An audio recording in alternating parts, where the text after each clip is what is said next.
UConn's chemistry is flowing in the Bahamas. You're locked on UConn.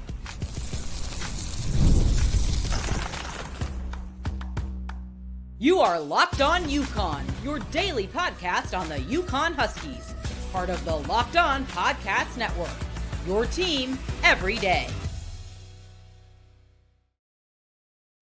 Thanks for making Locked On UConn your first listen every day. We are free and available wherever you get your podcasts and on YouTube, part of the Locked On Podcast Network, your team every day. Before we dive into today's show, as you know, October was an incredible month, and November is trending in that direction as well.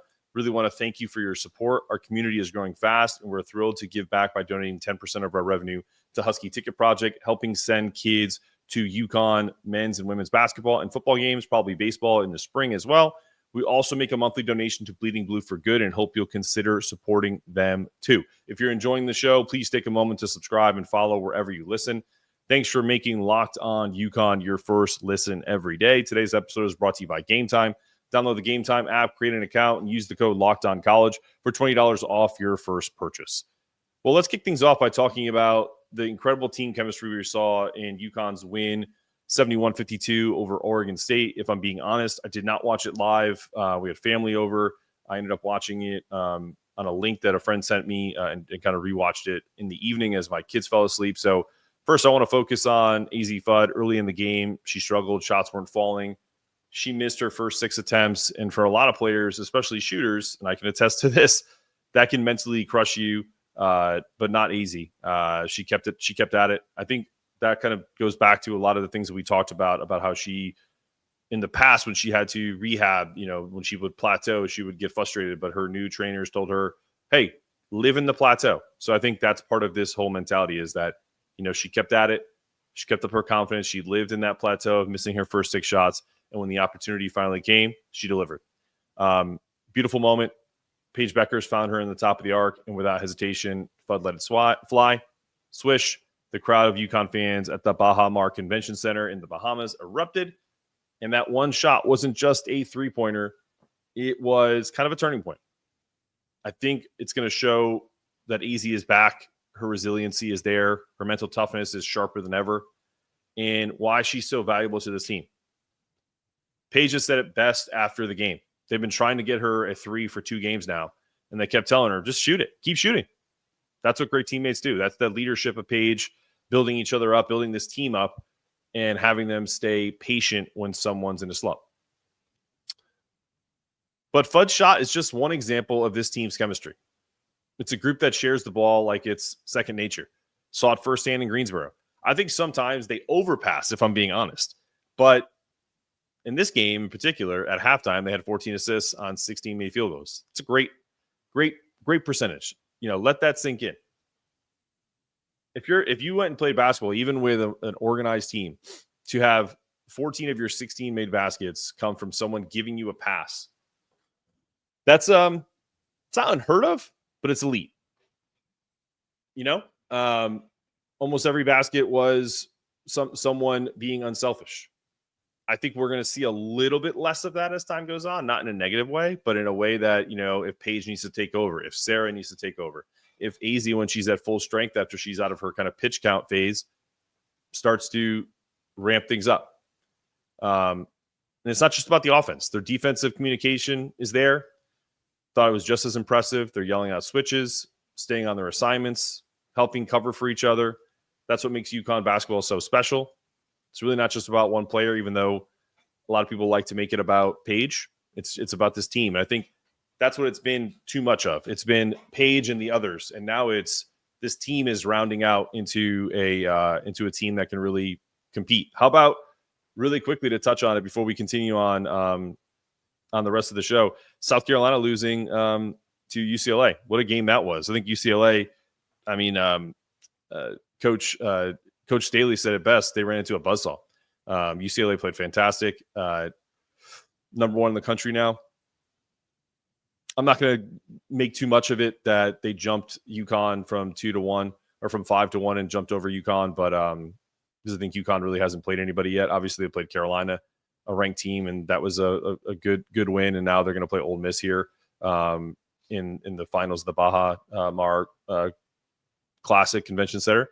But anyway, Paige said after the game that it's kind of shocking how quickly they've gelled.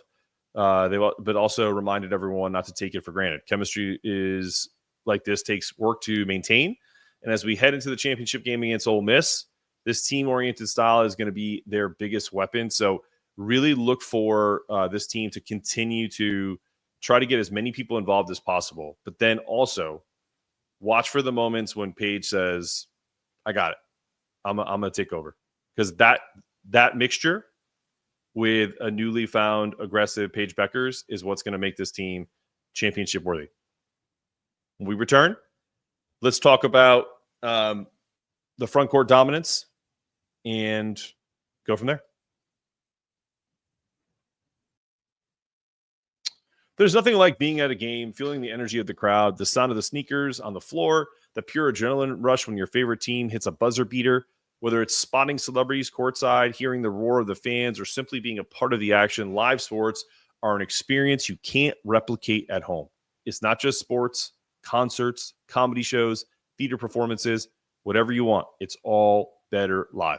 Now, let me tell you about Game Time and the new Game Time Picks features, which takes all the hassle out of finding tickets. Game Time Picks filters out the fluff, so it shows you the best deals on great seats, so you can focus on the fun, not the search. I used Game Time recently for an upcoming game and was blown away by how easy it was. Their super deal option helped me lock in amazing seats for some family members at a fraction of the price. Plus, the app shows you exactly what your seat view looks like before you buy. No surprises, just confidence in your purchase. And with their all-in pricing, you see the total cost up front, no hidden fees, no last-minute headaches. On top of that, Game Time has your back with lowest price guarantee. Even the cancellation protection process is easy. They have a job loss assurance. If you find tickets for less, they'll credit you 110% of the difference. That's kind of wild. That's kind of a peace of mind that makes this app a must-have. Take the guesswork out of buying tickets. Download the Game Time app, create an account, and use the code LOCKEDONCollege for $20 off your first purchase. Terms apply. So what time is it, guys? It's game time. Get your tickets today and experience the best in live entertainment. All right, you're back on Locked On UConn. Let's talk about UConn's front court and how they absolutely owned the paint against Oregon State. This was dominance from start to finish. Jana El Alfy, Ice Brady, Sarah Strong, they all stepped up big time. Let's start with Jana. She had 12 points, made it look easy at times, spinning around defenders for her size, that were bigger. Her patience under the basket was next level. She didn't rush her shots. She let the game come to her, which I think is the biggest issue that she's had. And I'm going to echo Gino again. He said she was trying to make up for all of her time off every single play. And in this game, it finally felt like she got centered, took her time. Ice Brady, just as impressive. Really staying locked in on the defensive side against OSU's bigs, including 6'7" Sella Hyde. And Sarah Strong. What can you say about her? Except she's damn good. Another stat monster machine. 13 points, 8 rebounds, 6 steals. I mean, she's everywhere. She's anything you need her to be. She's a scorer. She can bang down low. She can play the post. She can dribble. She can get out in transition. I'm not trying to be a prisoner of the moment, but she's as good a freshman as we've had probably since Maya Moore. I'm just talking about, her comp, and that's kind of her, her idol or her hero. But man, I know some people are going to be in my mentions being like, oh, that's crazy talk, but damn, she's good. And she's a freshman. It's nuts. Let's not overlook what they did defensively as well. Completely neutralized Hyde. By the way, I don't know her name specifically because when I watched this game, I watched it with no sound. So I apologize if I'm saying it wrong. But I know that she's been one of Oregon State's most reliable players. I don't know if it's Heidi or Hyde. Please correct me in my comments. I'm sure I'll get a bunch of people that will. So she came into the game averaging over 7 rebounds, but UConn held her to just 3 by halftime. She didn't even score until the final 2 minutes of the third quarter. Total testament to how well this UConn team defended as a unit. Kind of what I loved the most, though, was their relentlessness. They forced how many turnovers? 24 turnovers. This wasn't FDU. This wasn't Boston University. I know Oregon State's kind of in the, ether out there with no more Pac-12, but that's suffocating defense. KK Arnold in particular had a couple of back-to-back steals that were just incredible. One led directly to a layup for Page, and the other shut down Oregon State's inbound pass entirely. So plays like this are just tiny little microcosms that build momentum for the season, and they're backbreakers for the other team. Maybe you're building a little momentum, and then boom, the defense shuts you down. It's just anytime you can keep a team on extended droughts and do that with your defense and your offense is staying efficient, what a combination. But even when UConn's offense hit a lull, this is why defense is important. In the third quarter, their defense never let up.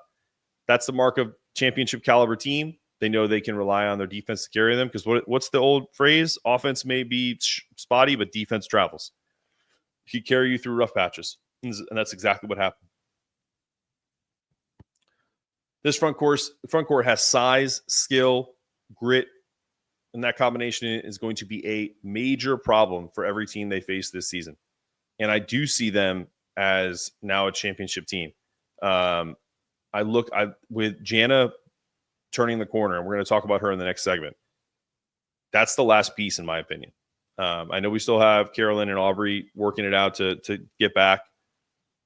Probably more Aubrey than Caroline. But this team is scary good. We're going to talk about Jana's growth coming up after this.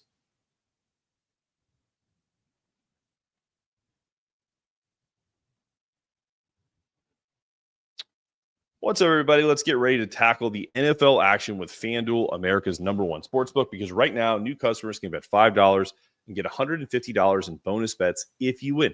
The FanDuel Sportsbook app gives you everything you need to place live bets on the NFL all in one place. So when you get a hunch in the middle of a game, you can check out the latest stats, view live play-by-play, and so much more on the same page where you place your bets. Just visit FanDuel.com to join today. You get started with $150 in bonus bets if you win your first $5 bet. That's FanDuel.com. Never waste a hunch and make every moment more with FanDuel, an official sports betting partner of the NFL.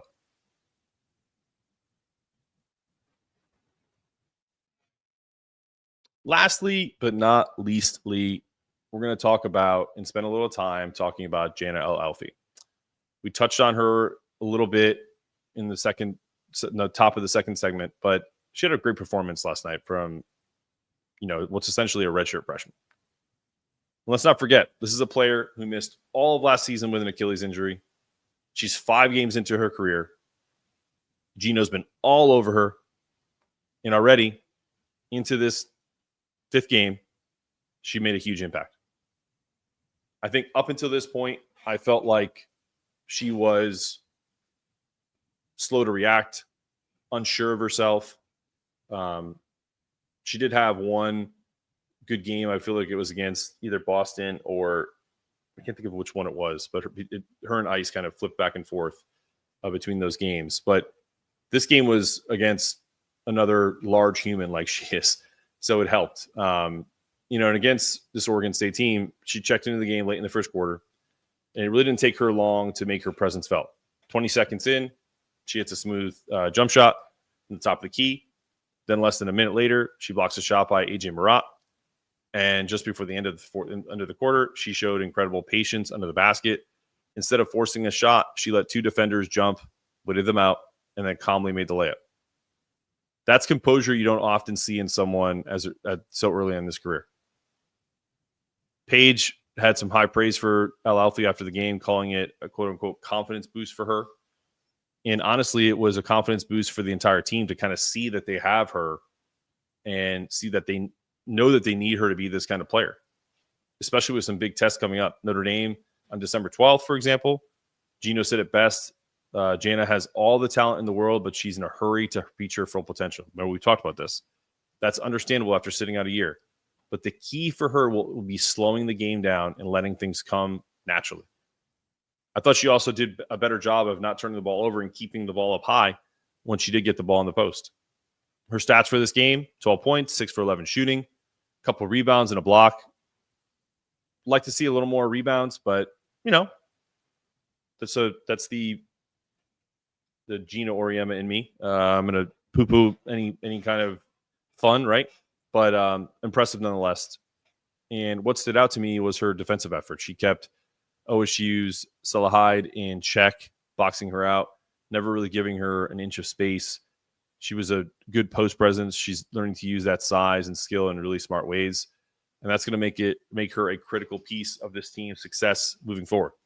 So it's clear that Jana is still growing as a player, but performances like this show you just how high her ceiling is. And for UConn fans, that's got to be exciting. She's not just a role player anymore. And I know she has had the not the delusions of grandeur, the type of expectation that she's going to come in and be this big time post player for us. And she's starting to kind of lay that foundation. She's putting the anchor down as being the perennial frontcourt person for years to come. So just be on the lookout for that, to continue that kind of uptick. I don't want her to take steps back. That's the biggest thing with freshmen is when they make those little incremental leaps, let's continue to go. Like Sarah's made, she's continuing to ascend. She hasn't really plateaued at all. So that's what I want to see from Jana. Hope you guys come back tomorrow. We'll be previewing the Ole Miss in the morning as the Huskies get prepped to win their MTE against the second ranked opponent of the year in the Rebels of Ole Miss in the Bahamas. This has been another episode of Locked On UConn. I'm Mark Zanetto, asking you to stay locked on, stay connected, and make sure that you remember it's not just about getting it done. It's about doing it in a way that it can't be done any better. That's our goal every day. Go Huskies.